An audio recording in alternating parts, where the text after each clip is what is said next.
Anjana Deore kitchen मध्ये तुमचं स्वागत आहे। 1 लिटर खरवसचं दूध घेतलं आहे।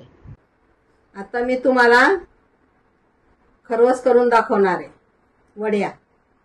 आणि मी त्यासाठी हे बघा एवढं जायफळ घेतलं, एवढं सुंठ घेतलं आणि एवढा गूळ घेतला। आणि आता हे कुटून याच्यात टाकणार आणि गूळ पण याच्यात पगळवणार। मग पुढचं दाखवते।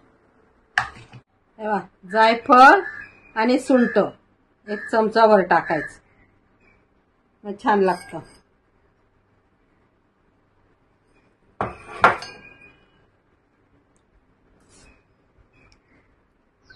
गूळ टाकला, पगळला, आता कुकर मध्ये लावायचं।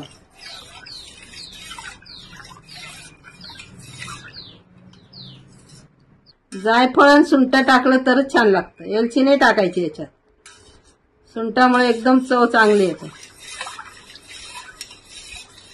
एका भांड्यात दूध टाकलं खरवस, आणि हे दुसऱ्या भांड्यात पण खरवसचं दूध टाकलं। 1 लिटर दूध आहे ना, त्याला फुगून वर यायला जागा ठेवायची, जास्त भरायचं नाही। या बायाच्यावर झाकण ठेवायचं असं। आणि आता असं झाकण लावून देते, 20 मिनिटं लागतात याला बी।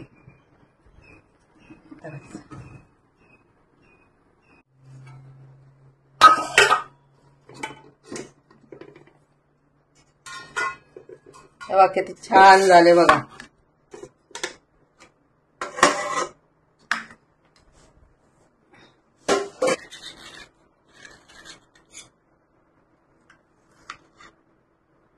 छान वडी झाली।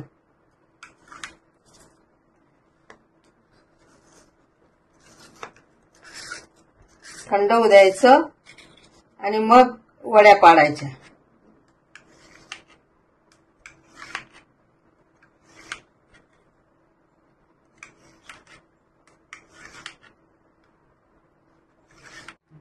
मी आज खरवस करून दाखवलं। म्हशीचं दुधाचं खरवस आहे। आणि बघा किती छान वड्या केल्या बघा, अशा कापसासारख्या अशा मऊ मऊ लुसलुशीत आहेत। या भाषात दाबल्या तरी दाबल्या जातात। पण याच्यात ना मी जायफळ आणि सुंठच टाकते, त्यामुळे टेस्ट 1 नंबर असते। खरवसच्या वड्या झाल्या आहेत आणि सुंदर झाल्या, खायला 1 नंबर। तुम्ही बी करा, कमेंट करा आणि लाईक करा।